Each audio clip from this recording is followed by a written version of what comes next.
Welcome to Why I Quit, a show that covers real people quitting their 9-to-5 jobs in search of something different. Listen to inspiring conversations where we dive deep into the stories of why people quit their jobs, what were the hardest parts, where are they now, and any advice for people following the same path.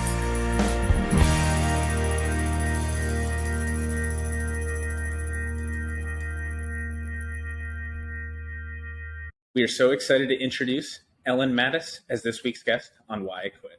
Listen to Ellen discuss her story of deciding to quit on New Year's Eve and how she handed in her notice 2 weeks later.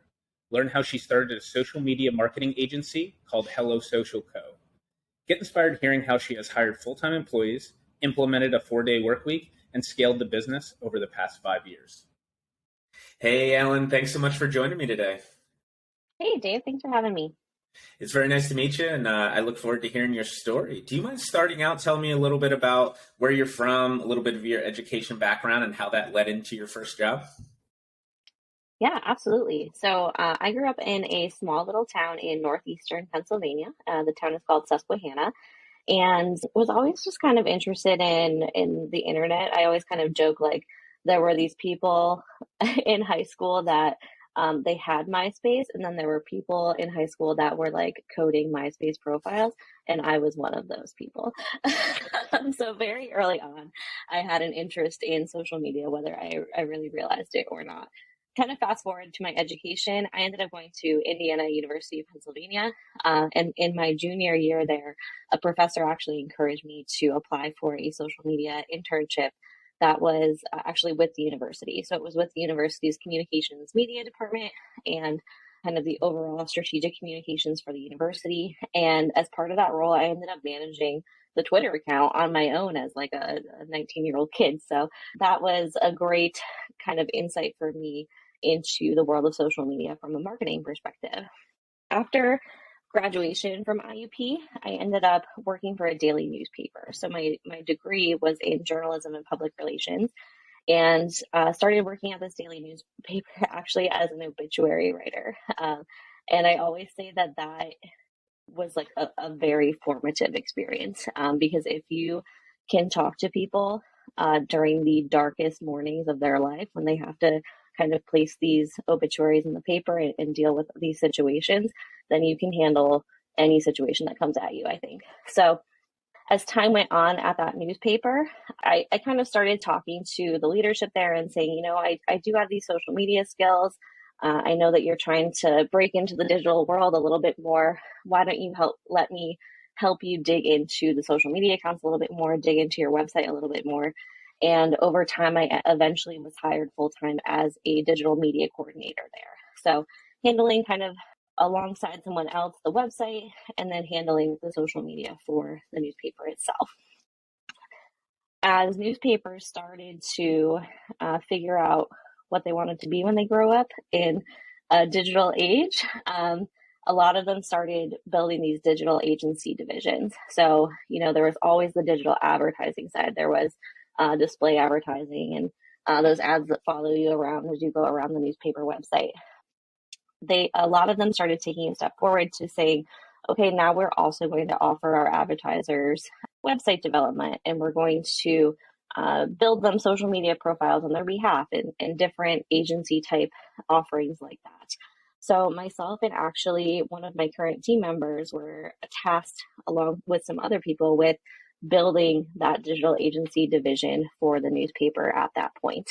And a few years went by doing that, and we built a pretty good client roster and really got that division going.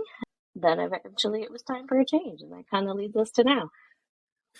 Tell me a little bit about, your expectation in terms of career when you're at the newspaper. Do you kind of see a career 9-to-5 path, with kind of either the same organization or a similar organization?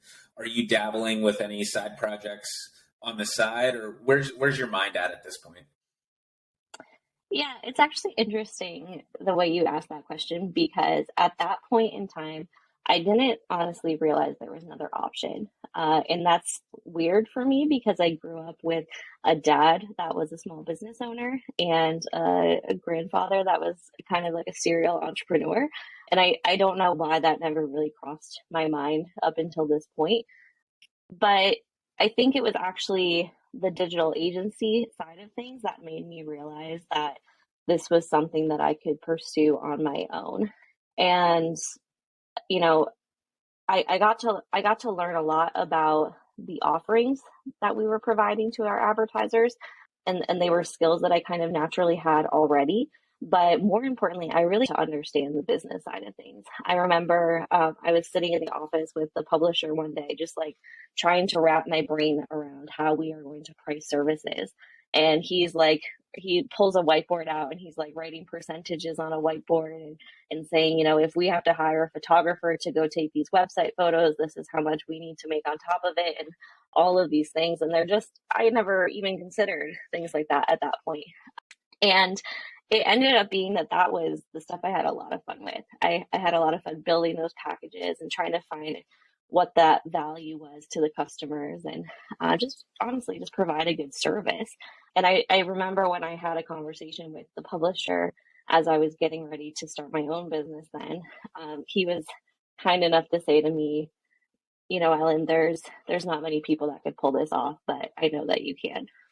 Tell me a little bit about that conversation. I know like a lot of guests on the show talk about how like the act of quitting is like one of the hardest parts in itself. Tell me a little bit about that for you. Were you super nervous going into it? Were you confident enough that you could make the business work, that you were in good headspace, or where were you at that point? I was absolutely distraught. Not even from a financial perspective. Like I had put some things in place that I knew that I was going to be fine moving forward. But I am by nature a very loyal person. That loyalty, I will say, got me in trouble a few times in the beginning of my career. I actually, and this isn't something I share that often, but I had accepted a full-time job somewhere else partway through this role at the newspaper. And you know, I went as far as accepting that job, and I was looking for apartments and ready to make a pretty huge move. And at the end, my loyalty got got the best of me. You know, they the company I was working for, they said to me, okay, like, you know, maybe we can make some changes here to how your job is structured, make this something a little bit more appealing. And I ended up going for that and not taking that role. So I had this conversation twice, honestly. And then obviously the second time was a different story. It was kind of when I needed to put my foot down a bit and stand up for myself and my personal boundaries. Because at that point, it just the newspaper as a newspaper industry as a whole was a tough place to work in. It's a tough place to work in to this day. Uh, Newsroom staffs have significantly decreased over the years since I started, up until the year that I left, and it was just a situation where they weren't in a position to keep hiring back those roles that were ultimately leaving. So therefore, the people that were good at their jobs and the people that were passionate about their work ended up getting screwed a little bit. And there's no better way to say that. But if you work hard, you know, it doesn't always work in your favor. So I was just working some pretty crazy shifts, putting in a lot of hours. That digital agency job was actually on top of my full-time job. So I was still the digital media coordinator for the newspaper itself, and then kind of doing all these other things above and beyond. So all that to say, I knew that I couldn't keep working at that capacity long term. And I also really wanted to work with clients that I was more passionate about because, you know, we were working with a lot of insurance agents and like just like random day to day stuff. And they were all great people to work with, but ultimately not jobs that I was super interested in. And, you know, something for me has always been what can we do that helps build our entire community? And kind of starting my own agency was really the path to doing that work that I'm passionate about. I'm curious in terms of the actual length of time in terms of when you first had the idea of starting your own agency and leaving, and kind of like the length of time until it actually got there. I know like a lot of times people do it on the side a little bit and then make the leap. Other times people are, ready to go right away. Talk to me a little bit about that process for you. I'm a crazy person and your typical entrepreneur, if you will. So 2 months was the time it took. So actually coming up on the anniversary of it right here, we're talking, it's, a couple days before Christmas right now. And it was actually New Year's Eve, I think, 2016 going into 2017, where my husband and I, who also worked at the newspaper, were both scheduled to work New Year's Eve. We're like 20 somethings ready to go out, have a good time, and we're both scheduled to work until 2 a.m.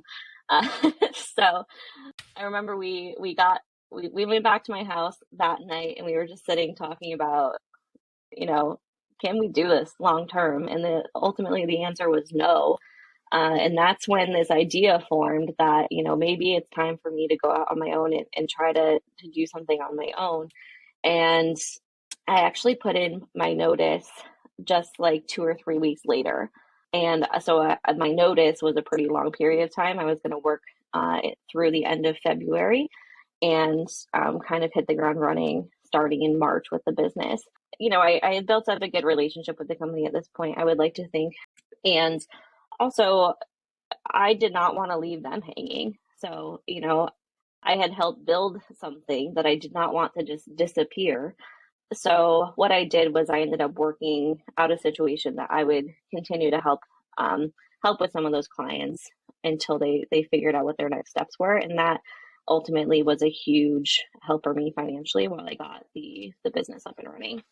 Something we talk about with every guest on this show is really the expectations versus reality of that first year of starting your own business. I think it is an extremely difficult process. And I think, some people have different levels of, comfortability or risk going in of what they think, they can make or what they think it's going to be like. Where was your mind at? And then, what was the reality of the situation? I think my mind was in the right place and I just really hit the ground running with it. I onboarded my first client almost immediately after starting the business, which was awesome. I should mention that in this process, we also moved. So we moved to a totally different city to start the business specifically. And then the same month, I also started a master's degree. So I was like jumping in a million different ways and just like making these big life changes. So yeah, I was really excited to be able to bring on my first client almost immediately, and my head was in a good place. Honestly, the biggest struggle for me in that first year was the loneliness. So, my husband ended up getting a full-time job in our new city. He was gone all day. I was like this new entrepreneur that was just sitting on a computer all day in my living room in a new town that I didn't really know that many people in yet. So just kind of plugging away, and that was intense. Just not really having anybody to be a sounding board with, not having a place to go that I could meet with clients professionally, just kind of like living the coffee shop life as much as I could and hoping for the best. Ultimately, that ended up leading me to working at a downtown co-working space that was brand new in the town that we moved to. And that actually ended up shaping a lot of the business moving forward. Yeah, and tell me a little bit about the co-working space and that experience in itself, because I know there's a lot of people now, especially in the entrepreneur space, that are working remote, and I think that isolation is a theme that I hear a lot, that you kind of miss that, like networking aspect. So tell me a little bit about your experience with that. Yeah, I think naturally, if you are getting into a business, especially a business that is service based, you're kind of a people person.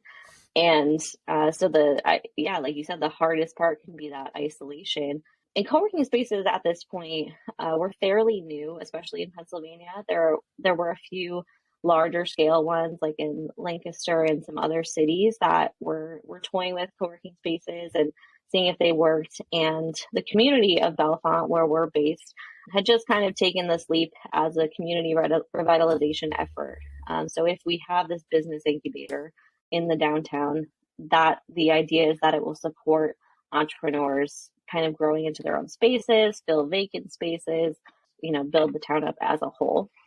So I actually found out about it accidentally. I don't even remember how it came up in conversation, but I ended up becoming the first member of that co-working space. And I remember I got like really roped in. I went down to they told me to come sign like the initial paperwork. I didn't know that this was going to be at an event. So this was like the grand opening event, and I'm like signing my lease documents on the news. On a camera, and that was kind of like first PR entry into our county. But because I was the person that was there all the time, I ended up managing the space actually, because I naturally was giving tours and I wanted people to be there. That was the whole point. So as people would drop in, I would give them a little tour, tell them what the space was about, and get them to hopefully start a membership so that they could hang out with me all the time. And as time went on, that became an actual position. I ended up getting more involved with community revitalization efforts here in Bellefonte, and that ultimately shaped the entire focus of Hello Social moving forward. Now we focus entirely on kind of community revitalization and destination marketing through our business. Kind of going off on that, I think a lot of times when people first start a business, they have kind of like an expectation of who their clients are going to be, what type of work they're going to do. So talk to me a little bit about your initial goals and how that changed over time and where you are today with your offerings. Yeah, I think the trap that every new business owner, especially in the service space, falls into is that they want to pay their bills. So if they have a skill, they will offer it. So I ended up offering pretty much every service that I had been providing at my former job. So I was building websites, albeit not very well, on the side. I was, doing a lot of different marketing tactics, digital display advertising, just kind of anything I had like a little bit of knowledge in, I was selling, because I thought that's what I needed to do to succeed. But as time went on, it became more apparent that social media is really where my strengths lie, and also where my team's strengths lie. So at this point, I had hired my first full-time employee. I hired her because she was extremely knowledgeable in social media itself, and so the groundwork was laid for us to move towards just offering social media services. Probably 2 years in, I would say, is when we started saying we are solely a social media marketing agency. We actually have since then only offered two services, social media management or social media strategy. And that proved to be invaluable for the business. Just being able to hone in on that niche and really provide the expertise that we should have been known for from the beginning has just grown the business exponentially. I know earlier you were talking about at your previous job how you were basically working two positions at once. It didn't feel sustainable. I know entrepreneurs kind of talk about all the time, like a lot of times when they quit and start a business, they try to like build a business that kind of like fits into their priorities or lifestyle. I'd love to know a little bit about, like, as you built the business, how do you think about basically the type of work or clients you'd want to take on, work-life balance, time off and those things? Like, how did you think about building the business to kind of like mesh with the lifestyle that you wanted? It was really hard at first, and I think that most entrepreneurs will say that in at least the first couple of years of building their business, you don't gain any time because again, you want to pay the bills, you want to do whatever you need to be effective and be seen and get that business off the ground. So in the first couple of years, I had work-life balance in a different sense. So like I was no longer working night shifts on the weekends, and that was a huge change to me. But I still was putting in a ton of hours. But something that I learned along the way is that I like to be really strategic about my time and strategic about processes and efficiency. So over time, I was able to implement some tools and just offer our services in a way that the value is still really there for our clients, but ultimately isn't dependent on my time or my team's time all the time. So that's been really impactful. And as of now, we work a 4-day work week.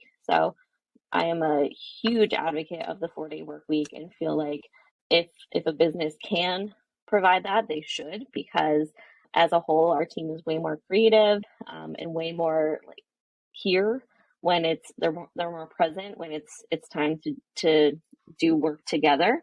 I'm actually curious. I'm super interested in the 4-day work week and kind of just the work week changing in itself. Was there a point where you decided to go 4-day work week? And then what was kind of the decision there? And was there an adjustment period? And what did that look like for the business? Yeah, so the 4-day work week actually started as what we called summer Fridays. And this was like selfish because my family lives a few hours away and my husband and I love to camp and just do things on the weekend. So I wanted more time to be able to do those things. And I never want to be the kind of leader that is taking time off for myself, but not offering it to the rest of my team. So it started with summer Fridays, and I think we were doing an 8-week period of time in the summer where we would take those Fridays off, and it was just meant to be a fun little perk, have some fun over that season. But as time went on, it became more apparent that the team was more efficient, the team was being more productive, everybody was generally in a better mood, and just things were kind of flowing better as a result of it. And it was really fun to be able to hear what team members were up to over the weekend because that extra day, it seems little, but that extra day gives you so much more opportunity to go and do something and just live your life a little bit more. So we decided to make that permanent actually just before the pandemic. So we've been going at it now since probably the beginning of 2020, and I would never go back. It's been so much fun, and especially now that I have a baby, we welcomed a new baby this year. It's been great to have that extra day in the week that I can spend time with her and just really put away work for the weekend and enter the weekend ready to spend time with my family. And have your priorities or the way you kind of like look at work or growing the business changed over time in terms, obviously you've switched to like the 4-day work week. Has your just mindset changed in terms of priorities of like how you think about growing the business down the road as well? I think ultimately what is always on the forefront of my mind is kind of the phrase work smarter, not harder. We are very much in maintenance mode in the business right now. So we have the clients we need to continue the work that we do. And honestly, the anything that we do on top of that right now is more because it's something that we're really passionate about. So, for example, we just launched a new online offering that we're really excited about. And that's a kind of a new line of business for us that is truly just because it's something we want to put out into the world, not because we have to make payroll, you know? And I think it's exciting for the team to be able to be involved in something like that, and that it's something that the stakes are a little bit lower on. They all acknowledge that they work for a small business and that things can change on a dime. I don't know, just our work life balance and the way we approach work is very structured, I would say, in a way that just really works for us. I know there's a lot of people out there that have either recently quit or looking to quit. What's, one piece of advice you would give someone, following a similar path or that you wish you knew kind of before going through the process? There's kind of two things that I think are important to consider. So one is financial. And one of the things I did when I did decide to quit my job and start the business was I did start squirreling away some money to put aside. My expenses were going to dramatically change. We moved from a place where my rent was $400 a month for an entire house to a place where a house would probably cost like $1,800 a month. So it had an extremely big life change there. And I made sure that there was some padding available in case emergencies came up or anything like that. So just purely on the financial side, try to do what you can to be ready for something to come up. But on the personal side, I would say it's important not to overthink it. So part of working at the co-working space and working alongside a lot of aspiring entrepreneurs over the years now is that a lot of people kind of get in their own heads with the logistics. They're so worried about the what ifs that they actually never get their business idea off the ground. If you are truly entrepreneurial and you really want to make this idea work, you will be willing to, I think, look past the what ifs and just kind of keep working towards the goal, even if you know there is that risk associated with it. So just get out of your own head and go for it, and don't look back. I'm curious, we, try to think about it in a 3 to 5 year perspective of like not too short term, but not too long term. But what are you most excited about over the next 3 to 5 years? So that's hard for me because social media is constantly changing. The way we offer our services is completely different now than it was when we first started the business almost 6 years ago. And so it's really hard in this kind of business to pinpoint what we're going to be doing three years from now, especially 5 years from now. But what gets me really excited is more than anything continuing to develop that company culture, I think. So outside of the 4-day work week and being known for being a fun place to work, I want to continue for Hello Social to be a place where people, they love to come to work every day and they love to see their team members and hang out virtually with their team members. And also that they feel like they are working to live, not living to work. I want to see them like taking crazy trips to the Azores or whatever they want, and just absolutely fulfilling anything that they want to do while being a part of our team.